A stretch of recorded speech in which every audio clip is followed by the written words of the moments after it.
Hello friends, मैंने अपने previous video में कोऑर्डिनेशन कॉम्प्लेक्स के लिए वैलेंस बॉन्ड थ्योरी आपको बताई थी। आज उसी सीक्वेंस में हम वीबीटी के बेस पे कोऑर्डिनेशन कॉम्प्लेक्सेस के हाइब्रिडाइजेशन को कैलकुलेट करेंगे। तो सबसे पहले हम लेंगे ऑक्टाहेड्रल कॉम्प्लेक्सेस। ऑक्टाहेड्रल कॉम्प्लेक्सेस मैंने आपको बताया था जिनके कोऑर्डिनेशन नंबर 6 होता है और जिनका हाइब्रिडाइजेशन होता है D2sp3। तो जिनमें D2sp3 हाइब्रिडाइजेशन होगा और जिनका कोऑर्डिनेशन नंबर 6 होगा उनको कहते हैं ऑक्टाहेड्रल कॉम्प्लेक्स। अब कोऑर्डिनेशन नंबर 6 का मतलब होता है कि सेंट्रल मेटल एटम को 6 लिगैंड क्या करेंगे, सराउंड करेंगे। तो अगर 6 लिगैंड इस मेटल को सराउंड करेंगे तो इसका कोऑर्डिनेशन नंबर होगा कितना, 6। अब ऑक्टाहेड्रल कॉम्प्लेक्सेस दो टाइप के होते हैं, पहला इनर ऑर्बिटल कॉम्प्लेक्स और दूसरा आउटर ऑर्बिटल कॉम्प्लेक्सेस। तो सबसे पहले हम लेंगे इनर ऑर्बिटल कॉम्प्लेक्सेस को। तो इनका हाइब्रिडाइजेशन हम पहले कैलकुलेट करेंगे। तो इसके एग्जांपल मैंने यहाँ पे लिखे हुए हैं, तो इनमें से हम एक एग्जांपल को सॉल्व करके इसके हाइब्रिडाइजेशन को कैलकुलेट करेंगे। तो सबसे पहले मैं ले रही हूँ COCN6 3 नेगेटिव आयन। सबसे पहले हम इसका हाइब्रिडाइजेशन कैलकुलेट करने के लिए हम देखेंगे सेंट्रल मेटल एटम को। तो यहाँ पे क्योंकि ये कोबाल्ट का कॉम्प्लेक्स है, सेंट्रल मेटल एटम होना चाहिए बीच में, तो सेंट्रल मेटल एटम यहाँ कोबाल्ट है और लिगैंड जो इसको सराउंड किए हुए हैं वो क्या है, CN है। क्योंकि ये ऑक्टाहेड्रल कॉम्प्लेक्स है तो इसका कोऑर्डिनेशन नंबर कितना होना चाहिए, 6। तो अगर लिगैंड के 6 नंबर यहाँ पे हैं तो हम कहेंगे कि ऑक्टाहेड्रल क्या है, कॉम्प्लेक्स है। तो सबसे पहले हम लेंगे कोबाल्ट का एटॉमिक नंबर जो होता है 27 और इसका आउटर मोस्ट कन्फिग्रेशन होता है 3d7,4s2। तो ये फर्स्ट ट्रांजिशन सीरीज का मेंबर है, तो इसमें जो इलेक्ट्रॉन्स होंगे आउटर मोस्ट सेल में वो 3d और 4s में होंगे। तो 27 का कन्फिग्रेशन होगा 3d7,4s2। अब हम यहाँ लेंगे cobalt in ground state. Cobalt in ground state, तो यहाँ पे एक 3d है, एक 4s है। तो सबसे पहले हम d के ऑर्बिटल बनाएंगे। तो D में होते हैं 5 ऑर्बिटल एंड S में होता है 1 ऑर्बिटल। तो हम इन इलेक्ट्रॉन्स को यहाँ फिल करेंगे। तो यहाँ पे D में 7 इलेक्ट्रॉन है, तो हुन रूल से हम फिल करेंगे 1 2 3 4 5 6 7। तो ये है D के 7 इलेक्ट्रॉन और S में है 2 इलेक्ट्रॉन्स। तो ये है 3D और ये है 4s। अब हम नेक्स्ट स्टेप में कोबाल्ट के ऑक्सीडेशन नंबर को डिटरमाइन करेंगे। अब मैंने यहाँ पे 2 बार CO लिखा है, तो पहले हम कोबाल्ट की इस कॉम्प्लेक्स में कोऑर्डिनेशन नंबर निकालेंगे। तो इसका कोऑर्डिनेशन नंबर हम यहाँ रफ में निकाल लेते हैं।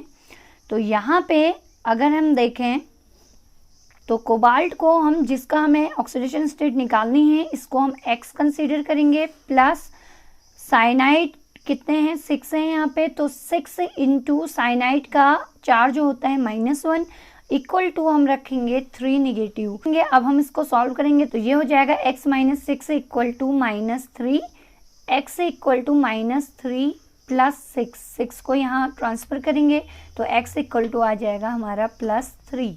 यहाँ पे जो ऑक्सीडेशन स्टेट आएगी वो आएगी +3। तो हम यहाँ लिखेंगे कोबाल्ट इन CO3 पॉजिटिव ऑक्सीडेशन स्टेट। तो 3 पॉजिटिव ऑक्सीडेशन स्टेट का मीनिंग है कि यहाँ से इसके 3 इलेक्ट्रॉन्स को हम क्या करेंगे, क्योंकि ये प्लस चार्ज है ऑक्सीडेशन स्टेट में, तो हम यहाँ से 3 इलेक्ट्रॉन्स को क्या करेंगे, रिमूव करेंगे। तो ये हो जाएगा, फिर से हम D के ऑर्बिटल को यहाँ बनाएंगे 1 2 3 4 5 और ये 4s का बनाएंगे। तो अब हम इसके 3 इलेक्ट्रॉन्स को यहाँ से रिमूव करेंगे। तो कहाँ से करेंगे, पहले हम 4s से करेंगे। 4s से पहले इलेक्ट्रॉन्स रिमूव होंगे और फिर हम D के इलेक्ट्रॉन्स को क्या करेंगे, रिमूव करेंगे। तो यहाँ पे 1 2 3 4 5 6, तो हम 6 यहाँ फिलअप करेंगे क्योंकि यहाँ 7 इलेक्ट्रॉन थे। तो हमें 3 पॉजिटिव मीन्स 3 इलेक्ट्रॉन्स को रिमूव करना है। तो 2 S से जाएंगे और एक कहाँ से जाएगा, यहाँ से पेयर्ड इलेक्ट्रॉन जाएगा। तो यहाँ का इलेक्ट्रॉन रिमूव हो जाएगा और यहाँ भी ये ऑर्बिटल क्या हो जाएगा, 4s वैकेंट हो जाएगा। तो ये 3D है और ये क्या हो जाएगा, 4s। अब हम लेंगे इसके हाइब्रिडाइजेशन स्टेट। तो हम लिखेंगे नेक्स्ट स्टेप में कोबाल्ट इन हाइब्रिडाइजेशन स्टेट। तो इसके लिए हम क्या करेंगे, सबसे पहले लिगेंड की स्ट्रेंथ या नेचर को देखेंगे कि वो स्ट्रॉन्ग फील्ड है या वीक फील्ड है। अगर ये स्ट्रॉन्ग फील्ड लिगेंड है तो ये पेयरिंग करा देगा इलेक्ट्रॉन्स की, और अगर ये वीक फील्ड होगा तो ये एज सच इलेक्ट्रॉनों को ऐसे ही रहने देगा, इनकी पेयरिंग नहीं कराएगा। तो फिलहाल मैं आपको बता दूं कि Cn जो है वो एक स्ट्रॉन्ग फील्ड लिगेंड है। तो यहाँ पे जब हम D के ऑर्बिटल लेंगे और ये 4s लेंगे, तो 4s के बाद यहाँ पार्टिसिपेट करेंगे p ऑर्बिटल के इलेक्ट्रॉन।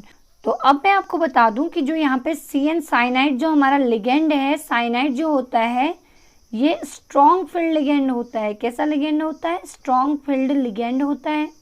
तो स्ट्रॉन्ग फील्ड लिगेंड की क्या खासियत है कि ये क्या करेगा, जितने भी अनपेयर्ड इलेक्ट्रॉन हैं 3d ऑर्बिटल में, इन सबको पेयरिंग करा देगा। तो इन सब की पेयरिंग कराएगा तो ये हो जाएगा 1 2 3 4 5 6। तो ये इलेक्ट्रॉन यहाँ पेयर अप हो जाएगा और ये वाला इलेक्ट्रॉन यहाँ पेयर अप हो जाएगा। तो इनकी पेयरिंग हो जाएगी और ये 2 ऑर्बिटल क्या हो जाएंगे, वैकेंट हो जाएंगे।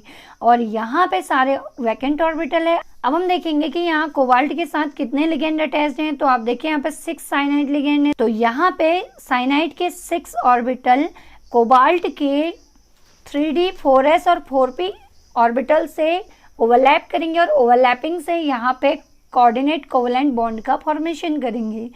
तो सबसे पहले ये ऑर्बिटल खाली हुआ है तो इसमें हमारा पहला साइनाइड आयन आएगा, फिर यहाँ पे सेकंड साइनाइड आयन आएगा, यहाँ पे आएगा थर्ड साइनाइड आयन, यहाँ पे आएगा फोर्थ साइनाइड आयन, यहाँ पे आएगा फिफ्थ साइनाइड आयन और यहाँ पे आएगा लास्ट 6th साइनाइड आयन।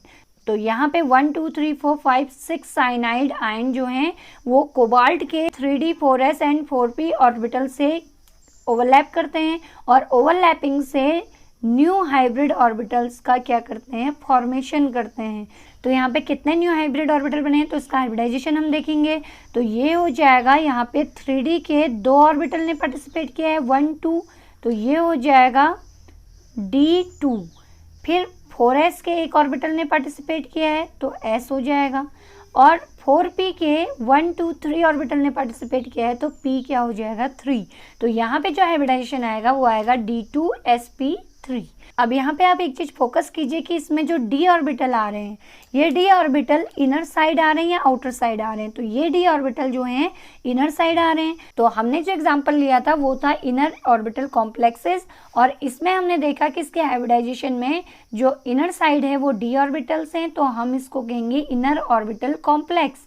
तो ये किस टाइप का कॉम्प्लेक्स फॉर्म करेगा, इनर ऑर्बिटल कॉम्प्लेक्स। अब हम इसकी ज्योमेट्री फॉर्म करेंगे। तो हम कोबाल्ट को रखेंगे सेंटर में, मेटल एटम है, और 4 कॉर्नर पे हम 4 Cn को रखेंगे, 1 2 3 एंड 4। लेकिन हमारे पास कितने साइनाइड आयन हैं, 1 2 3 4 5 6 हैं, तो 4 तो आएंगे कॉर्नर में और 2 आएंगे up of the plane and below of the plane. तो ये जो ज्योमेट्री होगी इसको हम कहते हैं ऑक्टाहेड्रल। तो ये हमारी ऑक्टाहेड्रल ज्योमेट्री है। इसका IUPAC नेम भी हम यहाँ पर लिख लेते हैं, hexacyanocobaltate third ion. तो यहाँ पे hexa means 6, cyano means 6 cyanide ion है यहाँ, और कोबाल्ट यहाँ पे सेंट्रल मेटल एटम है। लेकिन 8 इसके पीछे जो हमने सफिक्स लगाया है ये इसके निगेटिव चार्ज के लिए लगाया है। तो निगेटिव चार्ज के लिए हम 8 सफिक्स लगाते हैं, और थर्ड इसकी आ रही थी ऑक्सीडेशन स्टेट, तो इसलिए इसके पीछे हम क्या लिखेंगे, थर्ड आयन। तो अब हम देखते हैं इसकी मैग्नेटिक प्रॉपर्टी को। तो मैग्नेटिक प्रॉपर्टी ये डायमैग्नेटिक होगा या पैरामैग्नेटिक होगा, ये हम इसमें क्या करेंगे, देखेंगे। आपको यहाँ पे देखना है हाइब्रिडाइजेशन स्टेट को, क्योंकि यहीं पे हम लिगेंड का मेन इफेक्ट देखते हैं। आपको ग्राउंड और एक्साइटेड स्टेट में नहीं लेना है, क्योंकि यहाँ पे इलेक्ट्रॉन अनपेयर्ड होते हैं, लेकिन हाइब्रिडाइजेशन स्टेट में मेन लिगेंड के इफेक्ट को देखा जाता है। तो हमें केवल हाइब्रिडाइजेशन स्टेट को ही क्या करना है, देखना है।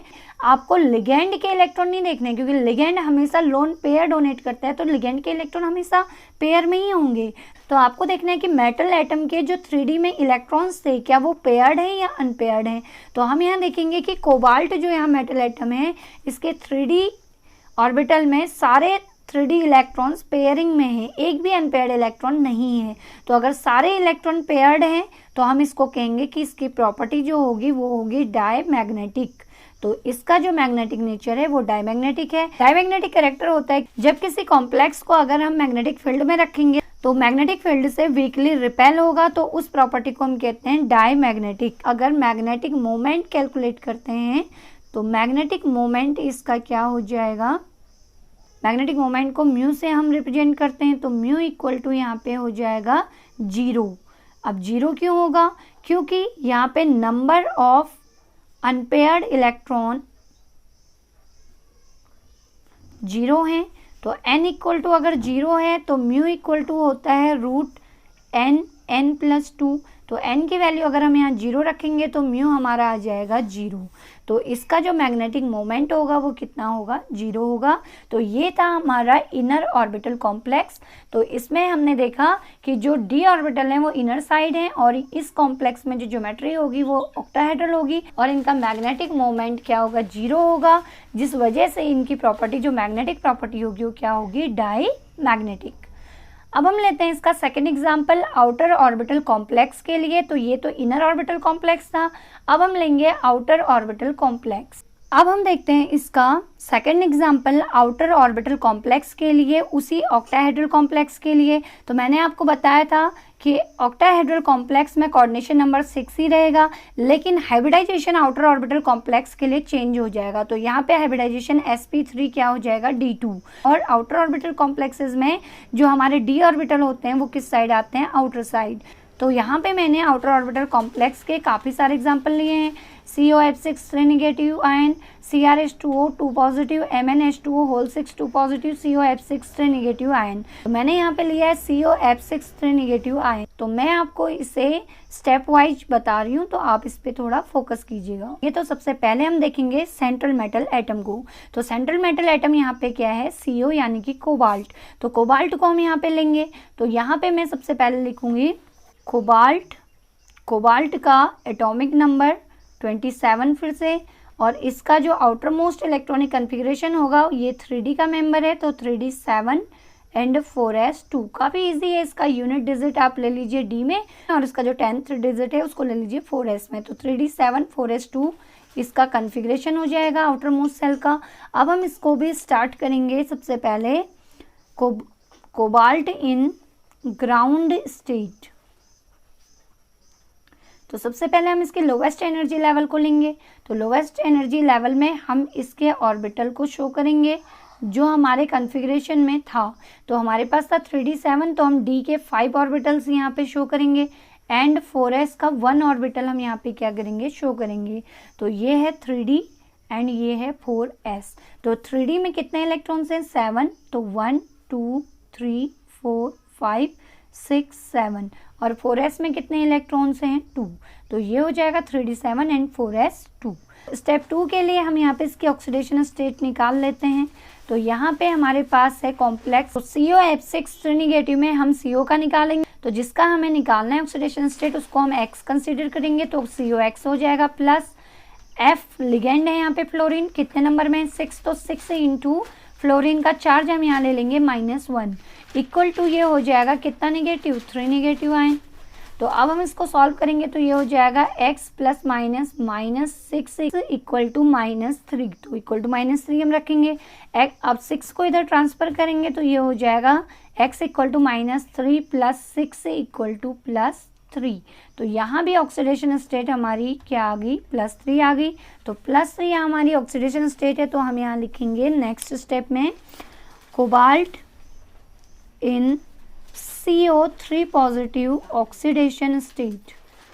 इस ऑक्सीडेशन स्टेट में कोबाल्ट का कॉन्फ़िगरेशन क्या होगा। तो हम यहाँ पे फिर से 3D के ऑर्बिटल बनाएंगे, 1 2 3 4 5 एंड 4s2। तो ये हो जाएगा 3 पॉजिटिव का मीनिंग क्या है कि 3 पॉजिटिव में यहाँ से 3 इलेक्ट्रॉन हम रिमूव करेंगे तो 2 इलेक्ट्रॉन यहाँ 4s से निकलेंगे और 1 इलेक्ट्रॉन यहाँ पेयर जो लास्ट इलेक्ट्रॉन है ये रिमूव होगा। तो हमारे पास बचेगा 1 2 3 4 5 6, तो 7 से 1 इलेक्ट्रॉन निकल गया और 4s से दोनों इलेक्ट्रॉन निकल जाएंगे। तीनों इलेक्ट्रॉन रिमूव होने के बाद हमारे पास ये कन्फिग्रेशन बचेगा 3d एंड 4s का। अब लास्ट स्टेप हम लेंगे कोबाल्ट इन हाइब्रिडाइजेशन स्टेट।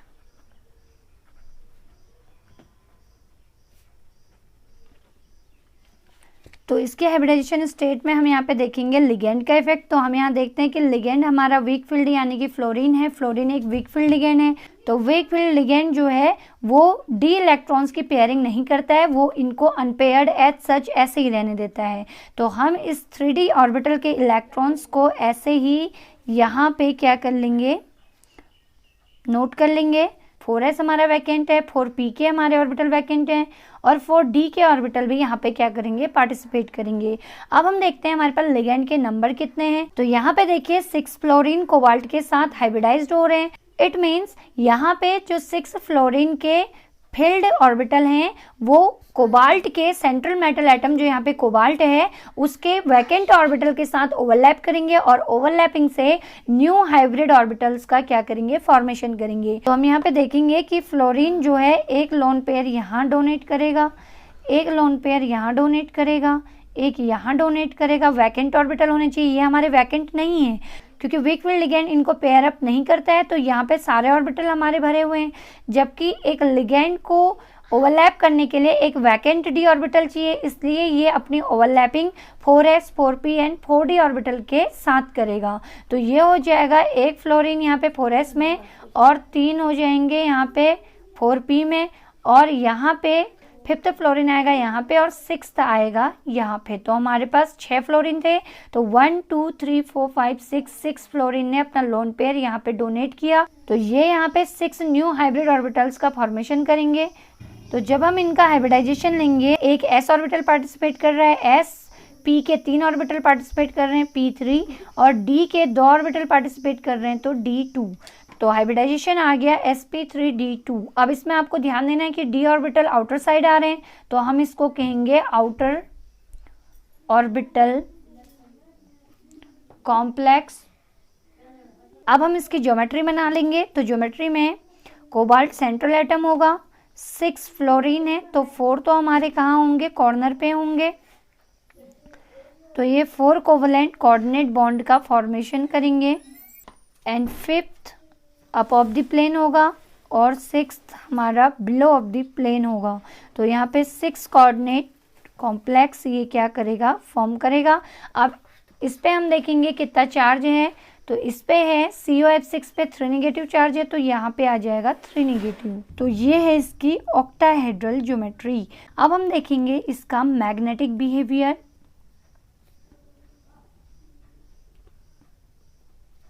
तो इसका मैग्नेटिक बिहेवियर के लिए मैंने आपको पहले ही बताया कि हम इसका क्या देखेंगे, हाइब्रिडाइजेशन स्टेट को देखेंगे। तो हाइब्रिडाइजेशन स्टेट में अगर 3d ऑर्बिटल में हमारे पास एक भी अनपेयर्ड इलेक्ट्रॉन है तो ये पैरामैग्नेटिक होगा और सारे पेयर्ड हैं तो ये डायमैग्नेटिक होगा। तो हम यहाँ पे देखेंगे कि इसके 3d ऑर्बिटल में वीक फील्ड लिगेंड की वजह से इलेक्ट्रॉन की पेयरिंग नहीं हुई है। तो यहाँ पे 1 2 3 4 अनपेयर्ड इलेक्ट्रॉन है। इसका जो मैग्नेटिक बिहेवियर होगा वो होगा paramagnetic due to 4 unpaired electrons. अब हम कैलकुलेट करते हैं इसका मैग्नेटिक मोमेंट। तो मैग्नेटिक मोमेंट को हम म्यू से रिप्रेजेंट करेंगे। तो म्यू इक्वल टू √n+2। तो n यहाँ पे नंबर ऑफ अनपेयर्ड इलेक्ट्रॉन है तो हमने काउंट किए थे 1 2 3 4 तो n इक्वल टू 4 रखेंगे। तो ये हो जाएगा √n की जगह 4 +2 तो ये हो जाएगा √24। इसको हम सॉल्व करेंगे तो 25 का रूट होता है 5 तो 24 का हो जाएगा 4.9 bm। bm यहाँ पे म्यू यानी कि मैग्नेटिक मोमेंट की यूनिट है, बोर मैग्नेटॉन। तो यहाँ पे इसकी जो वैल्यू आ गई वो आ गई 4.9 bm। आई होप आपको ये टॉपिक समझ आ गया होगा जिसमें हमने सीखा कि ऑक्टाहेड्रल कॉम्प्लेक्सेस के लिए हाइब्रिडाइजेशन को कैसे कैलकुलेट करते हैं। तो अगर इससे रिलेटेड आपको कोई डाउट्स हो तो आप मुझे कमेंट करके बताइएगा।